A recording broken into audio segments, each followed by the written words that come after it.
വിവാഹ അന്വേഷണ ഘട്ടത്തിൽ എന്തെല്ലാം ഉദ്ദേശങ്ങളായിരിക്കണം ഒരു വിശ്വാസിയെ സംബന്ധിച്ചിടത്തോളം എന്നതിനെക്കുറിച്ച് മഹാന്മാർ നമുക്ക് വിശദമാക്കി തരുന്നുണ്ട്. അതിൽ പ്രധാനമായും ഒന്നാമതായും അവൻ്റെ ഉദ്ദേശം നവൈത്തു ഹാദാലില്ല, അള്ളാഹുവിൻ്റെ പൊരുത്തത്തിന് വേണ്ടിയാണ് ഞാൻ വിവാഹം ചെയ്യാൻ ഒരുങ്ങുന്നത് എന്ന ഉദ്ദേശം അവനുണ്ടായിരിക്കണം. രണ്ടാമതായി നബി സല്ലല്ലാഹു അലൈഹി വസല്ലമ തങ്ങളുടെ ചര്യ പിൻപറ്റുക വഴി ആ ഹബീബിനെ പിൻപറ്റുകയും അവിടത്തോട് മഹബത്ത് പ്രകടിപ്പിക്കുകയും ചെയ്യുന്നു എന്നത് അവൻ്റെ മനസ്സിലുണ്ടായിരിക്കണം. മറ്റൊന്ന്, നബി തങ്ങളുടെ കൽപ്പന ഞാൻ അനുസരിക്കുന്നു എന്ന ഉദ്ദേശം, ആ ഒരു നിയത്ത് അവനുണ്ടായിരിക്കണം. അതുപോലെ സന്താനങ്ങൾ വർദ്ധിക്കുക വഴി ദീനിൻ്റെ നിലനിൽപ്പിന് ഞാൻ കാരണക്കാരനാകുന്നു എന്ന ഉദ്ദേശം അവനക്ക് വേണം. മുർസലീങ്ങളായ ആളുകളുടെ ചര്യ പിൻപറ്റുന്നു എന്ന ഉദ്ദേശം വേണം. തെറ്റുകളിൽ നിന്ന് അവയവങ്ങളെ സംരക്ഷിക്കുന്നു എന്ന ഉദ്ദേശം അവന് വേണം.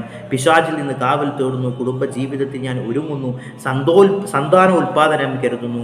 അത് മാത്രമല്ല, നവൈത്തു ബിഹാദ നവായ സ്വാലിഹീൻ, ഈ മഹത്തായിരിക്കുന്ന വിവാഹ കർമ്മം കൊണ്ട് സ്വാലിഹികളായ ആളുകൾ എന്തൊക്കെ കാര്യങ്ങളാണ് ഉദ്ദേശിച്ചത്